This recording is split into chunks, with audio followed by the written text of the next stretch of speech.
वाहतूक संघटना संयुक्त महासंघ महाराष्ट्र राज्य यांच्या वतीने ऑटो चालकांच्या विविध प्रलंबित मागण्यांसाठी एक दिवसीय लाक्षणिक धरणे आंदोलन करण्यात आले।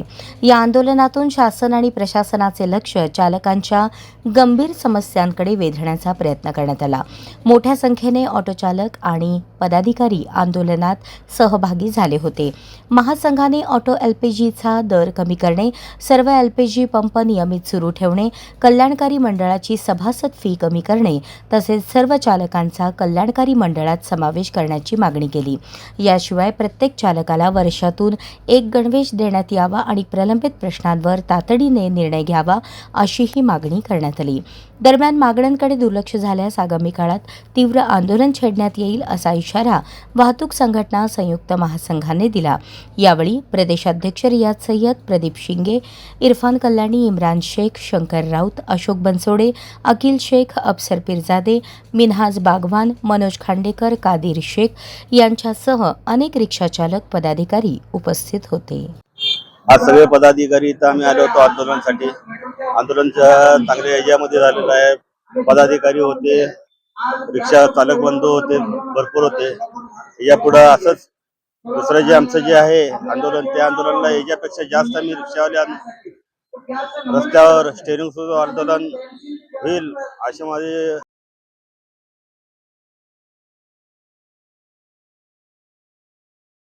मी राष्ट्रवादी सोलापूर शहर अध्यक्ष राजू शिदीगणे या संघाला म्हणजे वाहतूक संघटना संघाला पूर्ण पाठिंबा देत आहे। माझ्याबरोबर रिक्षा चालक जे कोणी रिक्षा चालक आहेत ते सुद्धा इथं सहभागी आहेत। आज थोड्या संख्येने जरी असेल, जिथं गंदगी असते तिथं लय घाण असते, तिथं लय माशा असतात।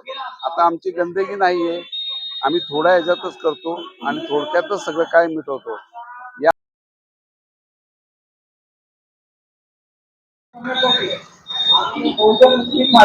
आज दिनांक 12 मे 2026 वाहतूक संघटना संयुक्त महासंघाचा वर्धापन दिवस पण आहे आणि चालकांच्या हितासाठी कल्याणासाठी आज पूनम गेट येथे धरणे आंदोलन, एक दिवसीय लाक्षणिक धरणे आंदोलनाचं आयोजन करण्यात आलं होतं। या आंदोलनाचा मुख्य उद्देश एकच होता की चालकांना न्याय मिळण्यासाठी, चालकांना सन्मान मिळण्यासाठी महासंघाने रस्त्यावर उतरून एक दिवसीय लाक्षणिक आंदोलन केलं।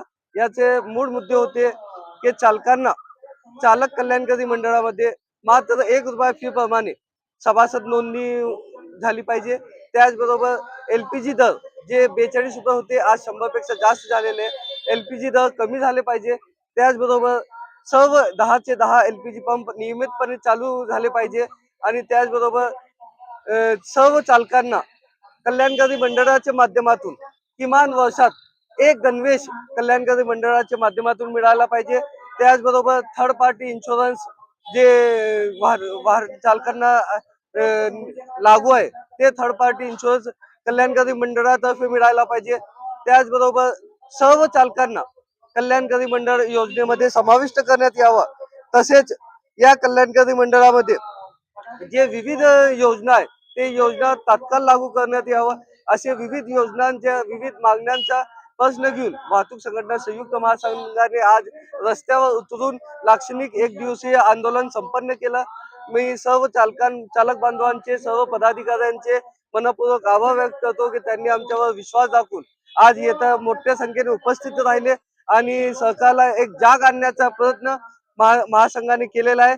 तर आम्ही या सरकारला एकच सांगू इच्छितो की आपण लवकरात लवकर जागे झाले नाही तर हे चालक बांधू सर्व चालक